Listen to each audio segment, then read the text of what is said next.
Good morning, comic book fans. Welcome back to Comics in 5 Minutes. I'm your No Shorty. We're going to carry on today looking at all the From the Ashes X-Men books that have come out. I've done all the rest of them so far. Might as well carry on doing it. And in this particular case, Exceptional X-Men by E.L. Ewing, I am going to eventually in this review tell you my actual thoughts on how good the comic book is, but I'm going to be top-loading it with talking on context and content a little bit. Sometimes when I do this, I'll tell people my opinions on the comic first, so they don't have to sit through this kind of stuff if they don't want to, but right now I'm saying, no, you have to stay with me on this one. Your reward at the end of it will be me telling you if the comic book is good or not, because it's mostly going to be talking about trans things. And I want to top load this by saying I am not 100% certain that there is a trans character in here. I think there's enough allegorical stuff to see it as a trans allegory, but I'm not 100% sure on this one, and I absolutely am fine with being argued with and corrected by people who have a better head on their shoulders when it comes to discussing this kind of thing. I am exceptionally cishet, as you can probably tell, so I understand I might not be the best voice for this, but I feel like it's still worth talking about, because we have a character who I personally think there's enough there for me to think they might be trans. I'm not 100% sure on it, like I say, but I like the fact that they are in this book because over the past few years, X-Men have stopped going for just the racism allegory. Don't get me wrong, that's not like a recent thing. The intersectionality has been happening for a while. I think it's worthwhile doing for two reasons. Number one, if you're talking about oppressed minorities, intersectionality is always a good mode to be going on. Number two, there are a bunch of people out there who don't like the idea of political comic books, who feel quite happy to ignore the fact that X-Men have always been talking about racial minorities by believing that because America had a black president for a few years, racism is over anymore, so we can stop being political now. The fact that it does more intersectional stuff and talking about queer and trans things is very, very relevant and keeps it in people's mind and shows these kind of stories in ways which are a lot harder to ignore, which an awful lot of centrist and right-wingers want to be able to do. If you can't see it, it's not there. Now, this character. First time we encounter her, she is trying to get into a nightclub to go and see a band. Her friends have got in without her, but she is stopped by an exceptionally aggressive bouncer. There's other people of colour who are going into this gig, there's other people of the same age wearing the same kind of outfits. There's no reason you can see why they will be stopped. Also, clearly not a mutant that would have any trouble passing. And the word pass is used in context here by Kitty Pryde herself, which I feel is loaded in its own way.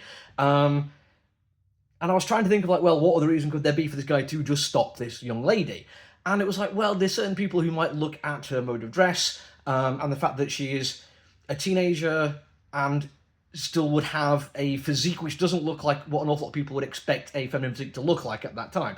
And that could be enough for these, we can always tell people, to make an assumption. The same way that I might have done. So I understand my own culpability in this one. I'm not saying that's exactly what's going on, but it's a complicated thing and I'm in my own head a little bit. I do apologise. But he stops her. She then does show her mutant abilities. Kitty saves her from literally getting murdered in the street by somebody who would never face justice for this crime. And then it becomes more like just an X-Men comic book. We have some action sequences, some escape, and some quite nice character building between them. And at this point, you might be been thinking, well, that doesn't like much to base your opinion that this is a trans allegory and a trans character, Shorty. What are you talking about? But then we get to near the end, and there's a rather wonderful bit of writing where we meet this young lady's grandma, another woman of colour. And the grandma is clearly worried about her granddaughter, that she may be in trouble, may have got hurt. And there's some language used here which I think is very, very telling. Again, we need to stress that we have no idea that anyone in her life knows she's a mutant. She absolutely does not look like one.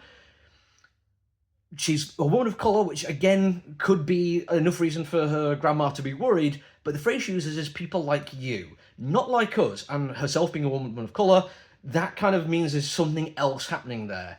I can't say that this is 100% what is happening, but it's well written enough that I think that it's there. And I really like it. It shows a very good understanding of language that's been used and how people will talk about such things. And it also just does really good character building as well. So that's my opinion on the trans kind of thing. I think it is there. I think it's a really good thing that it is there. And also, let's talk about the rest of the comic book now. It's really good. It's not perfect. Some of the action sequences are a little bit stilted. I feel like there's not enough flow between some of the set pieces. Not enough motion to them, but they still look fantastic. The rest of the artwork is brilliant. Every sequence is like really, really busy in interesting ways. There's lots of fine detail to look at, lots of world building bits and pieces here and there, which really, really add to the story. The writing is really cool as well. The story's fantastic. A lot of the character stuff is great. Kitty comes across as her dialogue comes across as quite stilted. And I feel like that's more down to the fact that she's clearly suffering from quite major anxiety related to PTSD from the stuff that's happening in the X-Men comic books, and she just doesn't have the mental and spoons, shall we say, to maintain long-form conversations. She just basically wants her interactions to be done over so she can carry on her day. And if that is the case, then that totally makes sense. It is written really well. Those two minor criticisms, one that maybe not be a criticism, to one side, it is an excellent comic book and does carry on what I've seen from most of the rest of the From the Ashes stuff, which is brilliant and absolutely worth checking out. Thank you for listening to me waffle on there. I apologise, I was talking very quickly to get through all of that. I hope you understood it for people who are not from Huddersfield. Until I see you again, look after you, everyone. Stay safe. Bye.